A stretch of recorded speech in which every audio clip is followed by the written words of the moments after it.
Maulid Nabi ya, tidak ada contohnya dari Nabi dan para sahabatnya. Nabi sallallahu alaihi wasallam ya, beliau pernah melaksanakan salat gerhana.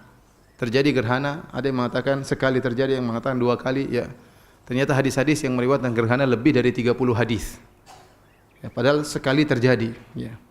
Seandainya Nabi SAW tiap tahun mauludan ya, pasti yang dari hadis-hadis yang datang ribuan hadis.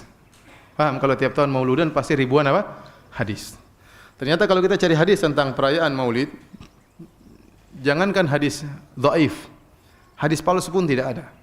Hadis palsu pun tidak ada yang menjelaskan Nabi pernah bermaulid, apalagi hadis yang sahih. Ini yang pertama. Yang kedua, Al-Imam Malik rahimahullahu taala, beliau punya pendalilan di antaranya, beliau berdalil dengan amalan penduduk kota Madinah, dan ini Imam Malik bersendirian. Tidak seperti imam-imam mazhab yang lainnya. Dia dijadikan di antara sumber hukum adalah amalan penduduk kota Madinah. Ya, para ulama biasanya Quran, sunnah, ijma dan yang lainnya. Tapi di antara yang dijadikan dalil oleh Imam Malik yang tidak dijadikan oleh mazhab-mazhab yang lain adalah amalan penduduk kota Madinah. Logikanya sederhana. Kalau penduduk kota Madinah sudah melakukan suatu kegiatan, berarti ini turun-temurun. Mereka wariskan dari sahabat, dari tabi'in, dari tabi'ut tabi'in, sehingga dijadikan dalil. Ya, dan itu suatu yang sangat logis ya, tapi ini diingkari oleh para mazhab yang lain ya. Saya katakan seandainya penduduk kota Madinah di antara tradisi mereka adalah Maulid Nabi, pasti Imam Malik melakukannya. Pasti Imam Malik salat puluhan tahun di Masjid Nabawi ya, pasti tradisi tersebut tidak akan hilang. Apalagi Imam Malik masih di kalangan tabi'ut tabi'in ya, masih dekat dengan zaman Rasulullah sallallahu alaihi wasallam ya. Tapi ternyata tidak ada. Berarti Maulid Nabi bukan tradisi penduduk kota Madinah. Kalau itu tradisi penduduk kota Madinah, tentunya sudah ya diriwayatkan dalam buku-buku hadis, dalam kitab Muwatta'nya Imam Malik disebutkan para sahabat dulu demikian. Oleh karenanya Maulid Nabi tidak pernah dikerjakan oleh Nabi sallallahu alaihi wasallam, tidak pernah dikerjakan oleh para sahabat, tidak pernah dikerjakan oleh para tabi'in, tidak pernah dikerjakan oleh para tabi'ut tabi'in, tidak pernah dikerjakan oleh 4 imam madhab. Jadi dahulu tidak ada Maulid Nabi sallallahu alaihi wasallam ya. Saya tanya sama antum ya.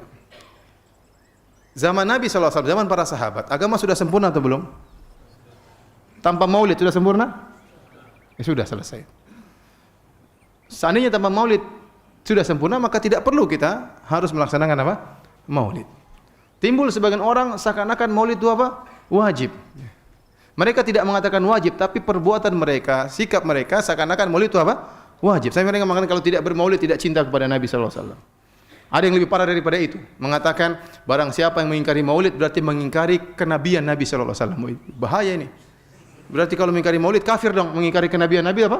Kafir. Hampir ada yang berkata seperti itu, berlebihan. Kita katakan bagaimana di zaman Nabi bukan sunnah, sekarang bisa jadi wajib. Bagaimana zaman Nabi para sahabat tidak dilakukan, sekarang kok sekarang menjadi apa? Wajib. Kok bisa demikian? Ya, apa kita tidak, bagaimana pertanggungjawaban di hadapan Allah Subhanahu wa taala? Kalau Anda mengatakan boleh, dianjurkan, itu masih mending. Tapi kalau mengatakan sampai wajib, ini bahaya ya. Bahaya ya. Baik. Berikutnya, sebagaimana kita membantah bid'ah-bid'ah yang lain, kita katakan Maulid kebaikan atau bukan? Kalau mereka bilang kebaikan, kita bilang kebaikan ini Nabi tahu atau tidak? Abu Bakar tahu atau tidak? Umar tahu atau tidak? Sahabat tahu atau tidak? Tinggal 2 jawaban, tahu atau tidak. Kalau mereka bilang Nabi para sahabat tidak tahu ini kebaikan, bahaya. Aneh, ente tahu, Nabi tidak tahu, bahaya. Berarti mereka menyandarkan kejahilan kepada Nabi dan para sahabat. Mereka akan mengatakan Nabi tahu. Ya. Kalau Nabi tahu, Nabi meninggalkannya. Bagaimana Nabi meninggalkan kebaikan? Para sahabat yang begitu semangat melakukan kebaikan, kebaikan itu ditinggalkan oleh mereka. Terus antum yang melakukannya, apakah masuk akal? Ya. Lebih semangat mana beramal soleh? Nabi dan para sahabat atau antum? Nabi dan para sahabat, para tabi'in, para tabi'ut tabi'in. Ya. Ya.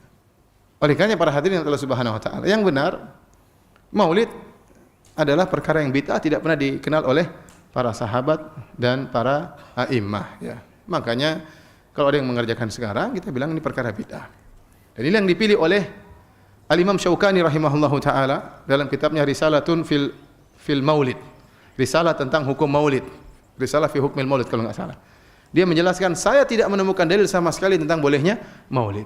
Ini ditujukan oleh Imam Syaukani. Ustaz, apakah ada khilaf? Kenyataannya memang ada khilaf. Kita dapati sebagian ulama-ulama Syafi'iyah mutaakhirin terutama, ya, seperti Ibnu Hajar rahimahullah. Ya. Kemudian Ibnu Hajar yang dalam Fathul Bari mengatakan 3 kurun generasi tidak pernah melaksanakan maulid. Tapi dia sendiri mengatakan maulid boleh. Kemudian gurunya Al-Iraqi, muridnya Sakhawi juga mengatakan boleh. Ini pendapat ulama Syafi'iyah. Banyak pendapat ulama Malikiyah mengatakan haram, ya, seperti Al-Faqihani dan yang lainnya, ya. Saya lupa nama-nama ulama Malikiyah tersebut, ya. Didukung oleh juga Ibnu Taimiyah dan yang lainnya, ya. Sekarang kalau ada khilaf, kita berhak memilih. Maka saya memilih bahwasanya Maulid Nabi hukumnya bid'ah sebagaimana yang dipilih oleh Imam Syaukani rahimahullahu taala. Ustaz, bagaimana saudara-saudara kita yang mengatakan Maulid boleh? Ya sudah, mereka melaksanakan apa yang mereka yakini, ya. Tidak perlu kita menyesatkan mereka. Tidak, kita cuma sampaikan. Kita cuma apa? Sampaikan bahwasanya itu tidak pernah dikerjakan di zaman Nabi dan para sahabatnya, dan agama sudah sempurna tanpa acara tersebut, ya. Agama sudah sempurna tanpa acara tersebut. Dan kita katakan cara maulid yang benar yang diajarkan oleh Nabi sallallahu alaihi wasallam adalah puasa setiap hari Senin. Dalam Sahih Muslim, Rasulullah SAW ditanya, wa su'ila an siyami yaumil itsnain. Nabi ditanya tentang puasa hari Senin. Maka Nabi mengatakan, dzaka yaumun wulidtu fihi. Itu adalah hari di mana aku dilahirkan. Jadi Nabi mengagungkan hari kelahirannya. Tetapi cara pengagungannya dengan apa? Dengan berpuasa setiap hari Senin, setiap pekan. Saya ingatkan para ikhwan, tidak perlu kita ributkan masalah ini. Kalau ada yang mengatakan maulid sunnah, ya sudahlah, biarin mereka lakukan. Ya, kita katakan tidak sunnah, karena sunnah adalah hukum fikih. Ya, kalau bilang sunnah, mana dalilnya? Ya. Bagaimana Anda mengatakan sunnah sementara tidak pernah dikerjakan oleh Nabi dan para sahabatnya? Apalagi sampai pada derajat wajib. Ya, dari mana dalilnya? Ya, saya tidak berani mengatakan demikian. Karena mereka sampai saya mengatakan, mereka mungkin tidak mengatakan wajib, tapi pernyataan mereka seakan-akan hukumnya wajib. Mereka mengatakan kalau tidak bermaulid tidak cinta kepada Nabi. Itu berarti kan apa? Berarti seakan-akan wajib. Tapi para sahabat yang tidak bermaulid, apakah mereka tidak cinta kepada Nabi sallallahu alaihi wasallam?